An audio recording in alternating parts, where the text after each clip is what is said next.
먼저 나스닥 선물부터 현재 시세와 더불어서 이슈 체크, 전략까지 챙겨보겠습니다. 네, 나스닥 선물 차트 살펴보시겠습니다. 트럼프의 상호 관세 발표에 대한 경계감과 함께 오늘 변동성이 크게 나타나고 있습니다.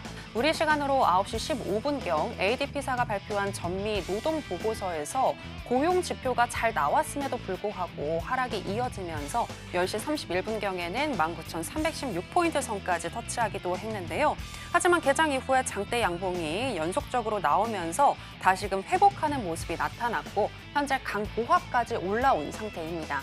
0.01% 정도 상승한 19,606포인트 선 지나가고 있습니다. 자, 그러면 나스닥과 관련한 이슈도 체크해 보도록 하겠습니다. 네, 곧 트럼프 행정부가 상호 관세를 발표하는데요.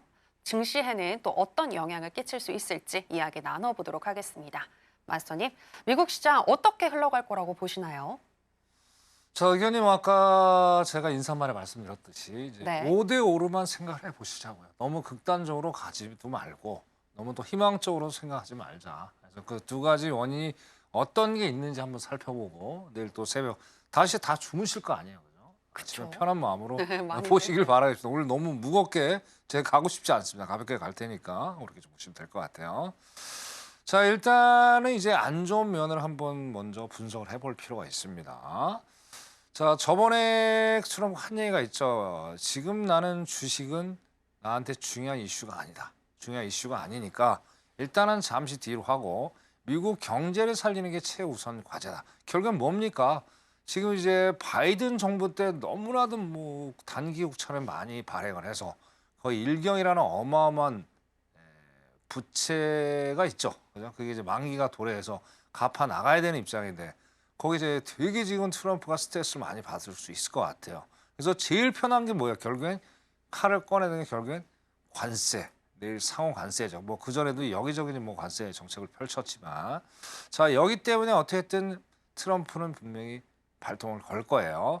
근데 여기 이제 관세에 대해서 상당히 반대 의견도 많죠. 1930년대에 잠깐 돌아가 볼게요.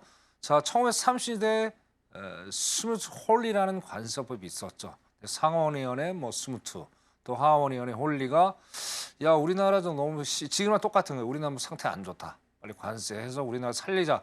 결국엔 대공황이 왔죠. 거의 10년 정도.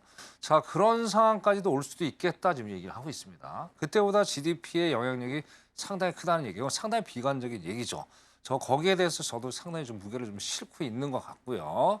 자, 그러면서 또 지금 여기 보시는 대로 노 페인 노 게인. 그죠? 고통을 어느 정도 감수하자. 그죠? 그런 얘기를 꺼내고 있단 말이에요. 또 웃기는 얘기는 또 이게 또 좋은 얘기가 또 가요. 아까 폭스에서 잠깐 뉴스를 봤는데 자, 폭스 앵커가 또 트럼프 며느리죠. 거기서 이제 야, 지금 뭐 미국의 거의 70% 가까이가 주식 투자를 많이 하시는 분들이 많잖아요. 그죠? 그 사람들 중산 뭐 은퇴한 사람들에 대해서 지금 상당히 주식에 대해서 염려를 하고 있는데 당신 트럼프는 어떻게 생각하냐? 우리도 심각하게 보고 있다. 이거 뭡니까? 아까 얘기한 대로 뭐 주식을 일단 번외적인 얘기를 하다가 오늘 또 폭스 뉴스에서 좋은 얘기가 나오고 아주 오합지졸해요. 근데 원론적으로 봤을 때는 결국엔 트럼프는 다 달래기일 뿐이지 결국에는 빚을 어떻게든 탕과 이자율을 낮추기 위해서는 어떻게 해야 돼요? 아까 좀 신용물 국채금리 잠깐 봤는데 좀 떨어지고 있죠. 그러면 일단은 트럼프는 안도를 할 거예요. 그렇기 때문에 관세를 조금만 더 가보자. 고통을 감수하더라도 아마 그런 정책을 펼칠 가능성이 상당히 높겠다라고 말씀드렸고요. 자, 오른쪽 잠깐 보시면 이제 디폴트 얘기가 이제 계속 얘기가 나오고 있죠. 그죠? 자, 5월 달에 이제 세금들이 이제 거치는 그런 기간들입니다. 이제 어떻게 얼만큼의 세금이 거치냐에 따라서 부채, 이 디폴트에 대한 이슈가 계속 제기가 될 거예요. 그럼 부채 한도 협상을 이제 매년 해왔죠, 매년. 그죠? 그러면 결국엔 빚은 계속 늘어나는 거예요. 그럼 결국엔 미국도 경제를 살리기 위해서는 뭐예요? 결국엔 부채를 늘릴 수밖에 없다는 얘기예요. 근데 여기에서 아까 말씀드린 대로 거의 일경에 가까이 되는 부채가 있는데 여기다 또 플러스를 한다. 자, 그럼 상당히 트럼프 측에서는 자기가 정책을 피는데 애로사항을 얻을 수밖에 없겠다라고 얘기를 합니다. 그래서 여기에 대해서 좀 더 관세 정책이 일시적으로 끝날 가능성은 희박해 보인다. 적어도 있잖아. 올 연말까지 스티키한 끈적끈적한 관세 정책은 계속 펼칠 가능성이 있다 보여집니다. 왜? 트럼프가 원하는 숫자가 있을 거예요. 그 숫자는 저는 모르죠. 트럼프만이 알고 있죠. 트럼프의 경제팀이 이걸 알고 있을 거란 말이에요. 그건 어느 정도 그 숫자까지 뭐 100%는 아니더라도 어느 정도 가시권에 들어온다면 그때쯤이면 관세 정책을 좀 더 유화적으로 가면서 이제 금리가 어느 정도 내려오겠죠. 그러면서 어떻게 돼요? 자, 결국에는 파월 입장에서는 금리를 내릴 수밖에 없어요. 만약에 경기 침체, 관세로 인해서 뭐 얘기가 많잖아요. 관세 정책으로 인해서 경기 침체가 돌아가면 억지로라도 어떻게 돼요? 파월 입장에서 금리를 내릴 수밖에 없다는 거예요. 그럼 그 시점이 뭐예요? 주식이 더 안 좋은, 진짜 완전히 버블이 터지는 그런 상황까지 연출이 될 수가 있겠다라고 보여지는 거죠. 그래서 트리거는 뭐냐면 결국에는 이 부채 한도 조치가 없으면 8월에 디폴트가 올 수 있겠다. 그래서 이런 것들이 이제 상호 관세하고 맞물리면서 아주 리스크가 남아 있다. 그렇게 일단 안 좋은 얘기를 펼쳐보고요. 자, 그럼 이제 안 좋은 얘기 했으니까 이제 좋은 얘기도 한번 해봐야죠. 그죠? 다음 볼게요. 자, 두 번째는 이제 뭐 지금 얘기가 많습니다. 뭐 이거는 뭐 일부 이제 언론에서 하는 얘기인데, 자, 관세 상호 관세를 일부 국가에만 관세 부과도 고려하고 있다.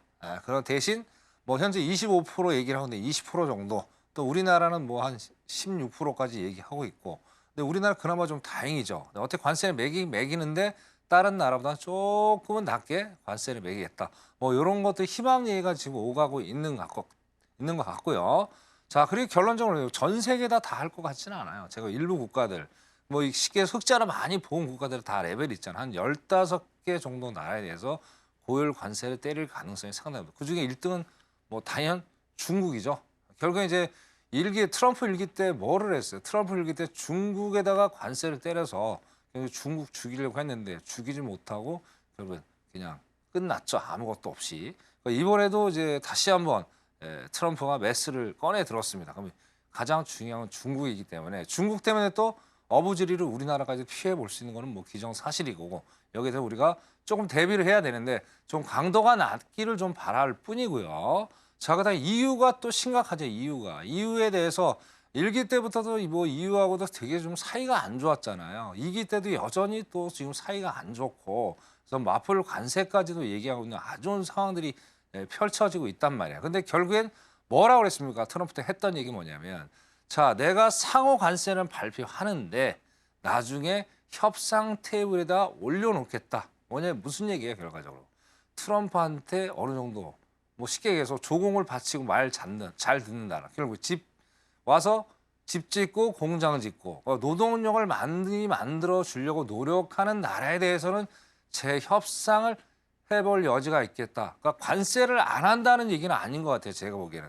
그 퍼센테이지를 낮추고 일부 품목에 대해서만 뭐 제외하거나 뭐 더 센 뺄셈을 하겠다. 그런 전략이 숨어져 있는 게 아닌가 그렇게 보입니다. 그래서 결론적으로 말씀드리면, 자, 올 연말까지 적어도 이 관세 정책은 트럼프가 어떤 희망적인 숫자를 보기 전까지는 지속적으로 정책을 피할 가능성이 있겠다. 그렇게 말씀드리고요. 어쨌든 내일 새벽 5시에 한국만이라도 좋은 숫자가 나와서 희망찬 내일 목요일을 맞이했으면 좋겠습니다. 네, 여기까지 하도록 하겠습니다. 이상입니다.